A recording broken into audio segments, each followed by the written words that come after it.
Hi, students. So I wanted to go over a few things on Uncle Tom's Cabin to help you both understand really where Harriet Beecher Stowe is coming from and to answer the questions a little bit more fully.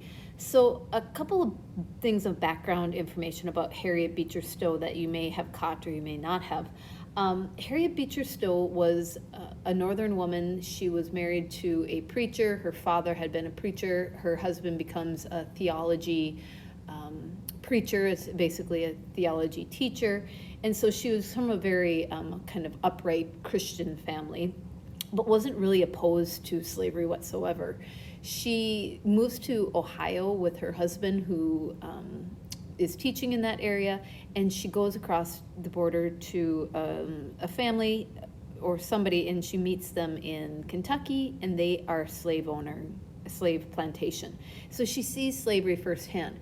That's not exactly enough to convince her to start writing the story, but a couple of things happen that do. One, she loses a child, not quite infancy, he's a young little boy, and she loses her child, and it devastates her. And secondly, it's the passage of the Compromise of 1850, specifically the Fugitive Slave Clause. Now, in 1793, we have the Fugitive Slave Act, and it basically gets reinstated and really kind of up the ante in 1850. And so the Fugitive Slave Act of 1850 said that if you were caught harboring a slave, you could be both fined and imprisoned. And the fine was like, at that time, I think $1,000 fine, which today would be like a $30,000 fine. So whereas most people in the North were rather ambivalent about slavery, this changed a lot of people's mind, including her own. Many Northerners felt that the issue of slavery was just kind of like too big or too painful to consider.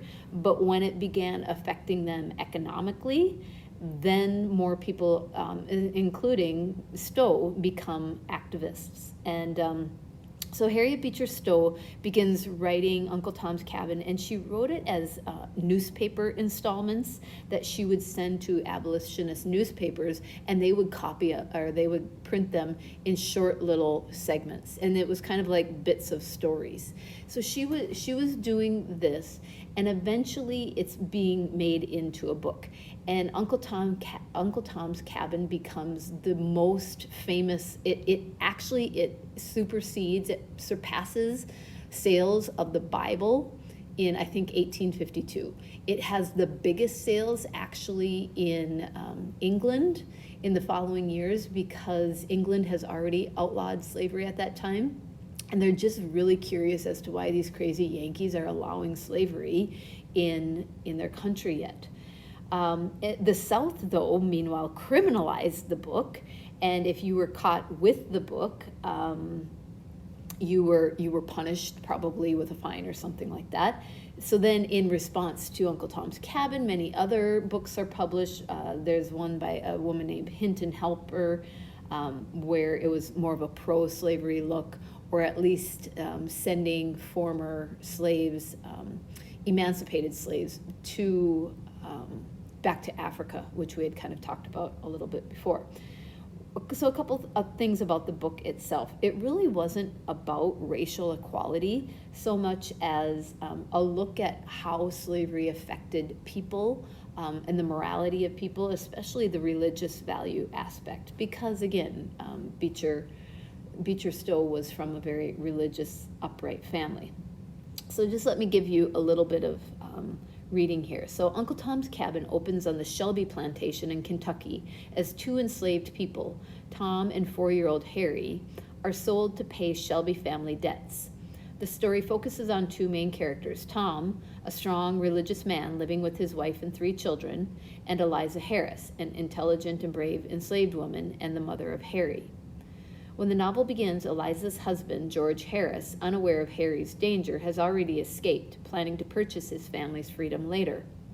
Afterward, overhearing that her master, Mr. Shelby, is planning to sell Tom and Harry to a slave trader, Eliza runs away, making a dramatic escape over the frozen Ohio River with Harry in her arms.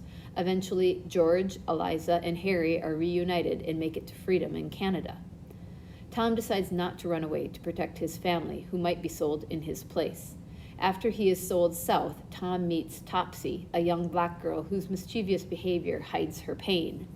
Eva, a young white girl whose death is a dramatic moment in the book. Robert, your right is out front. Robert. Sorry. The charming and elegant but passive Augustine St. Clair, and finally the cruel, violent Simon Legree. Tom's deep faith gives him an inner strength that frustrates his enemies as he moves toward his fate in Louisiana. And that's one point I want to make. If you were enslaved in some of the northern states, we call it the Mason-Dixon line, which is the northern states like Virginia, Kentucky, maybe even Tennessee to an extent, not even the Carolinas. The further south you went, the worse slavery got.